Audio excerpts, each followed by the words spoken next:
Are you buying a home and you need a cosigner to help you get over the hump of income so that you can qualify for the home that you're looking for? Not everyone can be a cosigner. So this video, we are going to review different loan program types and who can cosign and who can't. I'm Jen Hernandez. I've been a lender since 1995. That's lots of years. I've helped thousands of people finance their homes, and I'm here on the channel to give you real facts, no BS about everything mortgage. So let's get started. First, let's cover the two ways to cosign. We're talking about cosigner on a mortgage to help you qualify. The first kind of cosigner is a cosigner that actually lives in the house with you.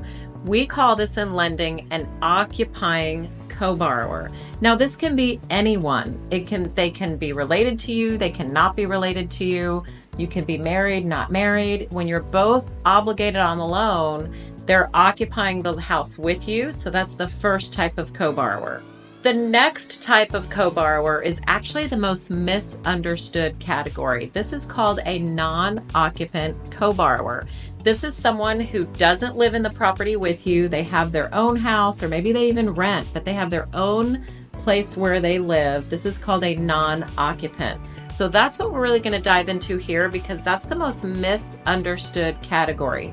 Did you know that not just anybody, like a friend, can cosign for you when they're not going to live in the property? And that's what we're about to cover. So the cosigner definition actually depends on what type of loan you are getting. So it's important to note, I'll cover this one first, is that a VA loan for our veterans, actually the only person that can cosign for you is your spouse. So you can't have anyone that's not married to you be on the loan, whether they live with you or not. So that's very important to note. In fact, you might want to pop over to our loan that we'll put here on the title card, VA loans, what you need to know. Now, the other type of loans are FHA, USDA, and conventional. So we'll hit USDA first. That's the one that you live in a rural area.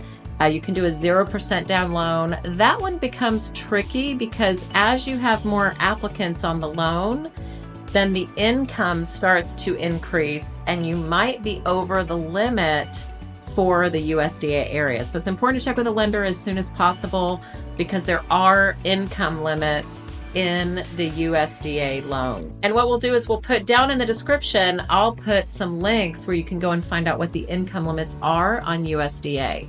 So the next type of loan that we're going to talk about is an FHA loan. That stands for Federal Housing Administration.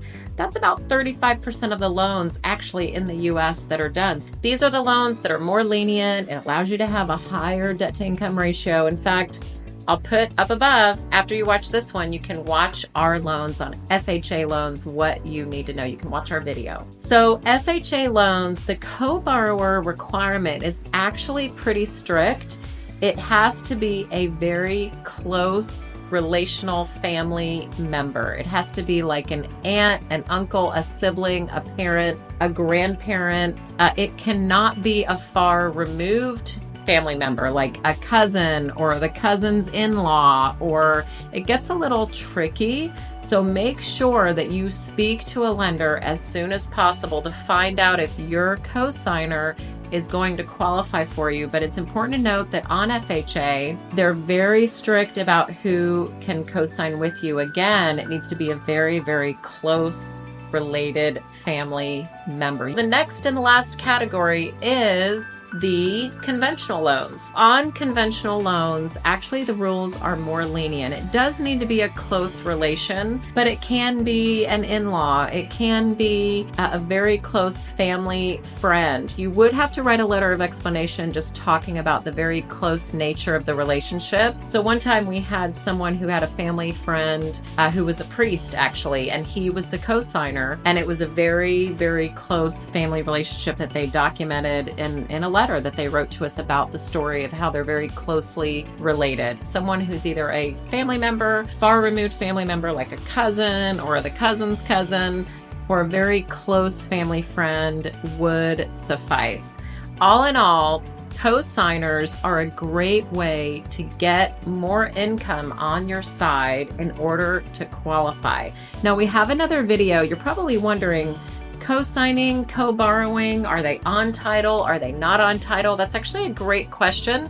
You want to stick around and watch our next video that talks about co-borrower versus co-signer. There is a difference. Thanks for hanging around. Let me hear your comments. Talk to you soon.